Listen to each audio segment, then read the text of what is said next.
Hey, everybody. Thanks for tuning in. The next 10 minutes are inspired by a cartoon and a good friend's advice. I hope you enjoy it. Welcome to the engine.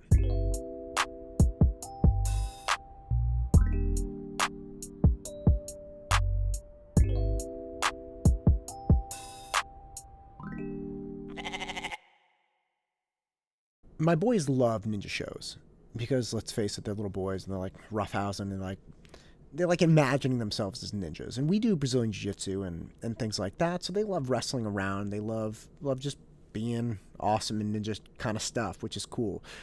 So they watched this Lego show, Ninjago. Now, Ninjago follows these characters that are really funny, and they're all shaped like little Legos. And they're running around trying to become ninja masters, and they're screwing up a ton. And of course, they have this ninja sensei, Master Wu.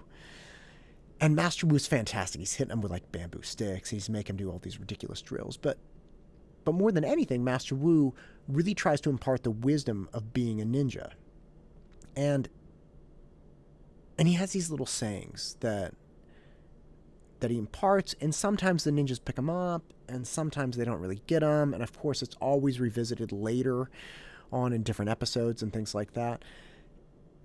And it's great. And one in particular that I've thought about a lot was he very frequently says, "Never leave for tomorrow what can be done today."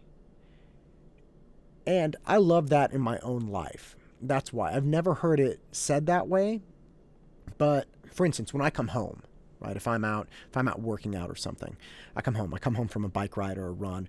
I don't go and take a shower immediately. I don't go and just do my own personal thing. I literally come right into the kitchen and I start cleaning dishes. And my wife and I go back and forth on it sometimes. She's like, "Look, you don't have to come in and start doing this."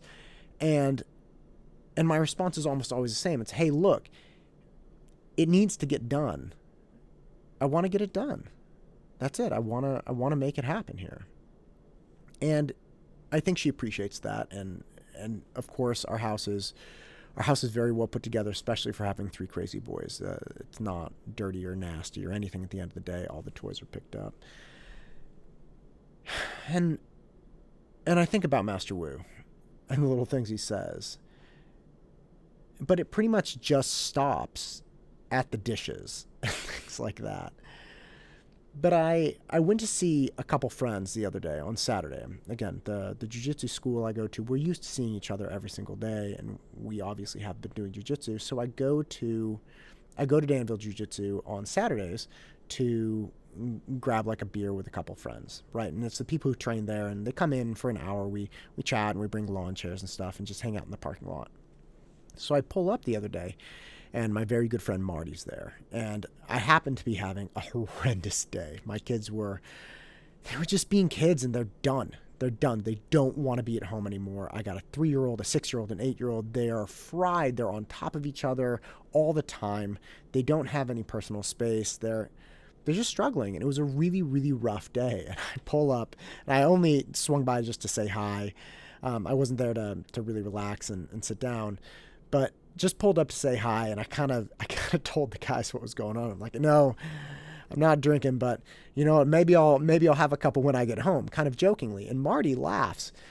All the guys have kids, and he laughs and said, like, "Well, you can leave it for tomorrow, or you can deal with it today." It's like, leave it for tomorrow, man. Leave what for tomorrow? Like, when tomorrow comes, today is gone. It's over. I don't have to worry about today anymore. He was like, "Well, no. I mean, you could drink some beers or just relax tonight. That's fine. But you're still going to have to deal with it tomorrow." I was like, "Deal with what?" And I talked to him for about 5 or 10 minutes. And ultimately, what I realized he was saying is like, "Look, if you take kids, okay, you take a 3-year-old or a 6-year-old, an 8-year-old, or you take them all together. Let's say you have to tell the 8-year-old 10,000 times not to push his brothers or not to be mean to his brothers. Now, 365 days in a year, let's say, he's in your house for a nice round 20 years. Hopefully he moves out at 18. But let's say 20 years he's in your house. Okay, so 10,000 times, that's like 7,000 days in 20 years. You could tell him to be nice to his brothers easily 10,000 times in the time he's at your house. So let's say you have 10,000 times before he gets the concept, be nice to your brothers. Let's say I'm on number 752 when I pull up and see Marty. And I've told him 750, 751, 752 that day, look, be nice to your brothers, be nice to your brothers, be nice to your brothers. Marty's point was, look, you can effectively check out for the rest of the day. It's about 2 o'clock right now. You can effectively go home and check out in whatever way you want. You don't have to drink, obviously, but you could just kind of go in your room, tell your wife you need a break, and my wife would be cool. She would help me out. But you could effectively just get out of the rest of your day. But you've only told your son 752 times to be nice to his brothers. You still will have to get up to 10,000 before he's going to do it. Now, you can put off the rest of those or however many you were going to do for tomorrow, or you could do your little piece today and continue on with your life. But the most important point that he had was, don't kid yourself with what's going to happen here. Don't pretend that because you can get out of the rest of today, that the struggles you're having today are somehow going to cease to exist tomorrow. And even though they're not physical, even though they're not really, physically manifested in the world like a plate, right? You could have a plate that you need to get cleaned, and the plate will be there if you don't clean it. Well, it's the same thing with your personal relationships. It's the same thing with your children. It's the same thing with your work. It's the same thing with your spouse. The problems that you have, you absolutely can temporarily avoid. And you absolutely are justified in doing that sometimes. Everybody needs to tap out sometimes, right? Like, you just can't take it anymore. You got to start fresh. You got to get a good night's sleep. You got to take care of yourself and come back to the fight at a later time. That's fine.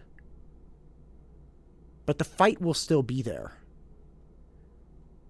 You're not getting anything by tapping out besides a slight reprieve for yourself. The dishes will still be in the sink. You still have 9,248 more times to tell your 8-year-old that he has to be nice to his brothers before he actually does it. You're not getting out of that stuff. And I see a lot of people getting to the end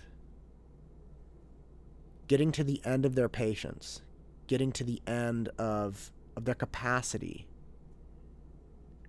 on a daily basis. And I feel for you. I feel for them. I understand. But everyone needs to remember, some things will be less difficult tomorrow. Some things, sometimes your kids are too tired. Sometimes the homework is building up. Sometimes there's just too much. And you need sleep and you need food and you need to regroup. But sometimes people are just trying to pretend that the issues they have, the problems they're experiencing, will somehow not be there tomorrow. And that's a mistake. That's a mistake. The problems will still be there. So you can check out. You can take a break for the rest of the day. You can do what you need to do. But don't do something that's going to make it harder for you to address your issues tomorrow. Don't do something that's going to make you just zonked out or care even less tomorrow.